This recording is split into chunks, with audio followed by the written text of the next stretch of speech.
సెలవిస్తుంది, దేవుడు తన స్వరూపమందు తన పోలిక చొప్పున మానవుని సృజించుకున్నాడు. అంటే ప్రతి మానవుడు కూడా దేవుని పోలికలో చేయబడ్డాడు, దేవుని స్వరూపంలో చేయబడ్డాడు. అయితే మానవుడు తన పాపములను బట్టి, తన అతిక్రమాలను బట్టి, తన దోషాలను బట్టి దేవునికి దూరం అయిపోయాడు. దేవుని పరిశుద్ధ గ్రంథం సెలవిస్తుంది, ఏ భేదము లేదు, అందరూ కూడా పాపము చేసి దేవుడు అనుగ్రహించు మహిమను పొందలేకపోతున్నారు. ఎందుకంటే ప్రతి మానవుడు కూడా తన పాపము ద్వారా తన కలిగినటువంటి ఆ పాపమును బట్టి దేవుడిచ్చే మహిమను పోగొట్టుకుంటున్నాడు. ఇంకా పరిశుద్ధ గ్రంథంలో ఎలా ఈ రీతిగా మాట్లాడుతుంది, ఒక మనుషుని ద్వారా పాపము ద్వారా మరణము లోకంలోనికి ప్రవేశించింది. చూడండి ప్రియులారా, మరి ఈ రీతిగా మానవుడు దేవునికి దూరమయ్యి తన పాపాన్ని బట్టి నిత్య నరకాగ్ని గుండానికి వెళ్ళిపోతున్నాడు. పాపం వల్ల వచ్చే జీతము మరణమని వాక్యం మాట్లాడుతుంది. అయితే ఈ యొక్క మరణం ఏంటంటే శరీర సంబంధమైన మరణము ప్రతి వ్యక్తికి వస్తుందండి. ఈ లోకంలో ప్రతి మానవుడు 70 సంవత్సరాలు లేదా అధిక బలం ఉంటే 80 సంవత్సరాలు బ్రతుకుతాడు, తర్వాత ఈ లోక జీవితాన్ని ముగిస్తాడు. అయితే దేవుని వాక్యం సెలవిస్తుంది, మన్నైనది వెనకటి వల్ల మన్నైపోతుంది, ఆత్మ తాను దయచేసిన దేవుని వద్దకు వెళ్ళిపోతుంది. అయితే తన పాపాన్ని బట్టి, తనకు ఉన్నటువంటి ఆ పాపము యొక్క ప్రభావాన్ని బట్టి మానవుడు దేవుని దగ్గరికి వెళ్లకుండా ఆ నిత్య నరకాగ్ని గుండానికి వెళ్ళిపోతున్నాడు. అయితే దేవుని వాక్యం ఈ రీతిగా మాట్లాడుతుంది, దేవుడు మన ఎడల తన ప్రేమను వెల్లడిపరిచాడు. ఎలా వెల్లడిపరిచాడు అంటే దేవుని వాక్యం మాట్లాడుతుంది, దేవుడు అంటే మన ఎడల తన ప్రేమను ఎలా వ్యక్తపరిచాడంటే, మనం ఇంకనూ పాపులమై ఉండగానే క్రీస్తు యుక్తకాలం మన భక్తిహీనుల కొరకు చనిపోయాడు. మీరు చూడండి, యేసు అనే ఆ మాటకు అర్థం ఏంటంటే, యేసు అంటే రక్షకుడు, అంటే ఆయన మానవులను రక్షించడానికి ఈ లోకానికి వచ్చారు. ప్రియులారా, ఈ మధ్యాహ్నకాల సమయంలో ఈ రీతిగా మీ ముందుకి యేసుక్రీస్తు ప్రభువును ప్రకటించడానికి గల కారణం ఏంటంటే, యేసుక్రీస్తు ప్రభువారు మన పాపములను తీసివేయడానికి, మన పాపముల నుండి, మన శాపాల నుండి విడిపించడానికి ఈ లోకానికి ఆయన శరీరాన్ని ధరించుకుని వచ్చారు. అందుకే దేవుని వాక్యం సెలవిస్తుంది, దావీదు పట్టణమందు నేడు రక్షకుడు మీ కొరకు పుట్టి ఉన్నాడు, ఈయన ప్రభు అయిన క్రీస్తు. క్రీస్తు అనే మాటకు అభిషిక్తుడు, యేసు అనే మాటకు రక్షకుడు. అంటే ఆయన మనల్ని రక్షించడం కొరకు అభిషేకించబడిన దేవుడు. మీలో చాలామంది యేసు ప్రభు వారు చిత్రపటాన్ని మీరు చూసే ఉంటారు. మరి ఆ చిత్రపటాన్ని మనం చూసినప్పుడు ఆలోచన చేస్తే ఆయన 2 చేతుల్లో కూడా మేకులు పట్టబడి ఉంటాయి, ఆయన తలపై ముళ్ళ కిరీటం పెట్టబడి ఉంటుంది, ఆయన కాళ్లకు మేకులు కొట్టబడి ఉంటాయి. ప్రియమైనటువంటి స్నేహితులారా, మరి ఈ రీతిగా దేవాది దేవుడు ఎందుకొరకు అలాగా ఆ కలవరి శిలువలో మరణించారు అంటే, మన చేతుల ద్వారా చేసిన పాపాల కొరకు ఆయన చేతుల్లో మేకులు కొట్టబడ్డాయి. మన కాళ్ళ ద్వారా చేసిన పాపాలకు ఆయన కాళ్ళలో మేకులు కొట్టబడ్డాయి. మన తలంపుల ద్వారా చేసిన పాపముల కొరకు ఆయన తలపై ముళ్ళ కిరీటం పెట్టబడ్డదండి. ఆఖరి రక్తపు బొట్టు వరకు ఆయన కలవరి శిలువలో మన కొరకు ఆయన రక్తాన్ని చిందించాడు. యేసు రక్తము ప్రతి పాపముల నుండి మన పవిత్రులుగా చేస్తుందండి. అయితే యేసుక్రీస్తు ప్రభు మానవులను ఆ రీతిగా ప్రేమిస్తున్నాడన్న విషయాన్ని తెలియపరచడానికే ఈ నూతన సంవత్సరంలో మీ ఎదుటికి మేము వచ్చామండి. ఒకప్పుడు మా జీవితాల్లో కూడా మరి ఇలాంటి శాంతి సమాధానం లేని సమయంలో, మా పాపాలను బట్టి, నా యొక్క పాప సంబంధమైన జీవితాన్ని బట్టి మరి దేవుడు అంటే తెలియని సమయంలో, సమాధానం లేని సమయంలో మరి ప్రభువైన యేసుక్రీస్తు వారిని నేను తెలుసుకున్నప్పుడు దేవుని వాక్యం నాతో మాట్లాడింది, ప్రయాసపడి భారము మోసుకునిచున్న సమస్త జనులారా నా యొద్దకు రండి, నేను మీకు విశ్రాంతినిస్తాను. నేను ఆలోచన చేశాను, ఏమిటి ప్రయాస అన్నప్పుడు ప్రతి మానవుడు కూడా పాపముతో ప్రయాసపడుతున్నాడని, ఆ ప్రయాసను తీసివేసి మానవుడికి శాంతిని, సంతోషాన్ని, సమాధానాన్ని ఇవ్వడానికి నేను వచ్చానని యేసు ప్రభు వారు నాతో మాట్లాడినప్పుడు నా జీవితం మార్చబడింది.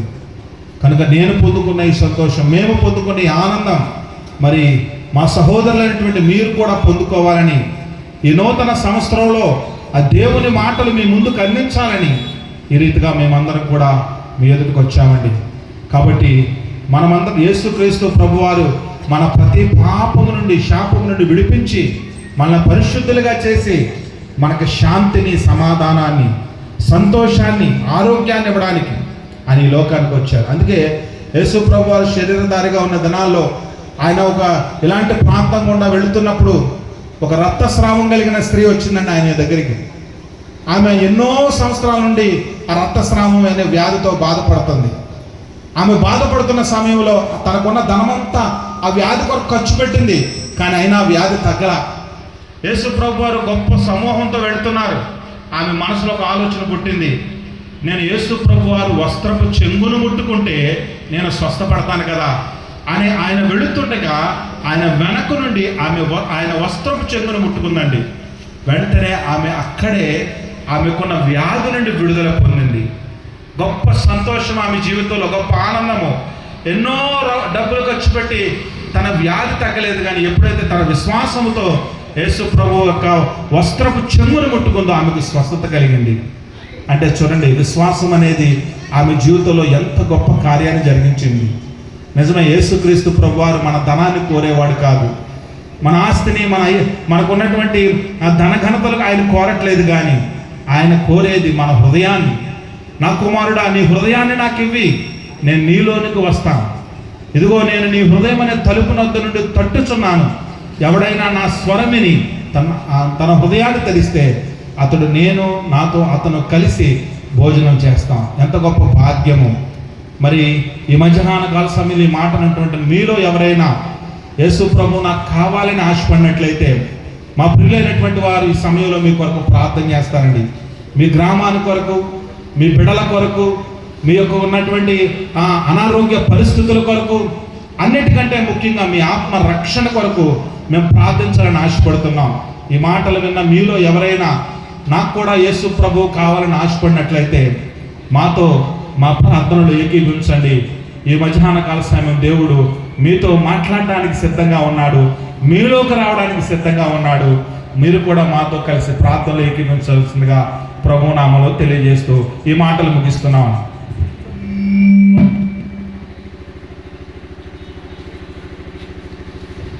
ప్రభునందు ప్రియులారా, ఇంతవరకు మా ప్రియ సోదరులు యేసుక్రీస్తు ప్రభువుని గురించి క్లుప్తంగానే మాట్లాడారు. అనేక సంగతులు చెప్పాలని ఆశ ఉంది. అయితే ఇది సమయం కాదు కనుక మరి క్లుప్తంగానే కొన్ని మాటలు తెలియచేసి మేము ముందుకు సాగిపోతున్నాము. ప్రియులారా, మరి ఈ మాటలు విన్నారు కదా. యేసుక్రీస్తు ప్రభువారిని ఇంకా తేటగా తెలుసుకోవాలి, స్పష్టంగా తెలుసుకోవాలి అని మీలో ఆశ కలిగి ఉన్నట్లయితే ఇక్కడే మనకు సమీపంలో చాకిరేవు చెరువు ఎదురుగా యేసుక్రీస్తు సంపూర్ణ సువార్త సంఘం ఉందండి. అక్కడ ప్రతి ఆదివారం సాయంత్రం 6:30 గంటలకు దైవారాధన జరుగుతుంది. ప్రతి శుక్రవారం రాత్రి 7 గంటలకు ప్రార్థనా కూడిక జరుగుతుంది. ఈ 2 కూడికల్లో దైవజనులు ఉంటారు. మీ కొరకు, మీ సమస్యల కొరకు, అలాగే అనేకమైన వాటి కొరకు ప్రార్థించడానికి, యేసుక్రీస్తు ప్రభు వారిని తెలియజేయడానికి దైవజనులు ఉన్నారు. పిల్లరా, మరి మీ కొరకు మేము ప్రార్థన చేయాలని ఈ నూతన సంవత్సరంలో ఈ వేమవరం గ్రామంలో నివసిస్తున్న అధికారులను, పాలకులను, ప్రజలందరినీ దేవుడు ఆశీర్వదించాలని మేము ముందుకు వచ్చాము. మేము ప్రార్థన చేస్తాం మీ కొరకు. మీరు ఎక్కడున్నా పర్వాలేదు, మీరు ఎవరైనా పర్వాలేదు, ఈ చేస్తున్నాము ఈ ప్రార్థనలో ఏకీభవించమని ప్రేమపూర్వకంగా విన్నవించుకుంటున్నాము. ఈ సమయం అందు ప్రార్థన చేసుకుందాం. మిత్రులారా, మీ కొరకు మేము ప్రార్థన చేస్తాం. మా మధ్యలో దేవాలయం నుంచి వచ్చారు కంకణాల సేతయ్య గారు అని మా మధ్యలో మా సోదరులు, వారు మిమ్మల్ని ప్రార్థన నడిపిస్తారు. అందరూ కలిసి ప్రార్థన చేసుకుందాం. సేతయ్య గారు, కంకణాల సేతయ్య గారు ప్రార్థన నడిపిస్తారు.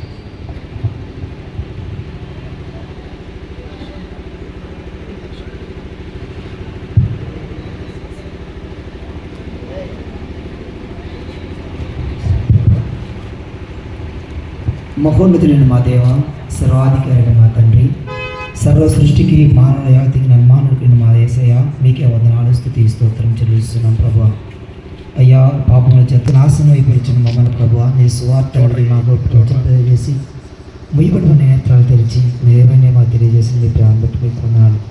ఇది మీ ఉచితమైన కృప, మీ ప్రేమ కనిగిరిని ఎదుగుతున్నాం ప్రభా. అవును ప్రభా, అదే రీతిగా ఈ ప్రభా తండ్రి మమ్మల్ని ఎలాగైతే దర్శించారో ఈ గ్రామ ప్రజలను కూడా ప్రభా దర్శించుటకు ప్రభా తండ్రి ఈ మధ్యాహ్న కాల సమయంలో ఈ యొక్క సంఘంగా కూడి ప్రభా తండ్రి రాజ్య సువార్తను ప్రకటిస్తుండగా మీరు ప్రకటించే ప్రతి మాట మీద ప్రతి ఒక్క మనిషి కూడా ప్రభా ఆలోచన చేసి అయ్యా తండ్రి తన యొక్క గ్రహింపులోకి ప్రభా తండ్రి జీవం గల మాటల ప్రభా జ్ఞాపకం తీసుకొచ్చుకుంటూ ఒక తోడుగా ఉంచిందేవా జ్ఞాపకం చేసుకోండి. ఎందుకంటే ఈ గ్రామాన్ని మీరు ఎంతగానో ప్రేమించారు ప్రభా, మీ రాజ్య సువార్త ప్రకటిస్తున్నారు ప్రభా. అవును ప్రభా, ఈ యొక్క గ్రామం మీద అపారమైన ప్రేమ ఉంది ప్రభా తండ్రి. ఈ ప్రభా ప్రజల్ని అనగా ప్రభా సంఘాన్ని నడిపించి మీ మాతో మాట్లాడుతూ వచ్చిన ప్రతి మాటను బట్టి మీకు వందనాలు స్తుతి స్తోత్రం చెల్లిస్తున్నాం ప్రభా. గ్రామ ప్రజలు జ్ఞాపకం చేసుకుని దీవించండి, ఆశీర్వదించండి ప్రభా. సంఘాన్ని జ్ఞాపకం చేసుకుని బలపరచండి, పరిచయండి. మీరు జ్ఞాపకం చేసుకుని తోడుగా ఉండండి ప్రభా. అయ్యా తండ్రి ఇంకా ప్రభా మీ యొక్క రాజ్యస్వార్థ ప్రకటించండి. అయ్యా మీరు తోడుగా ఉన్న ప్రభా ప్రతి హృదయాల ప్రభా నీరు కట్టుకుని చేయమని యేసు నామమున వేడుకున్నాను పరమ తండ్రి, ఆమేన్. ఈ సమయంలో యేసు పిలుస్తున్నాడనే పాట మనం పాడుకున్నాం. ఈ పాట మన సోదరుడు మల్లేశ్వరరావు గారు అలాగని అసలు మోహన్ ఇద్దరు వచ్చి ఈ పాట పాడతారు.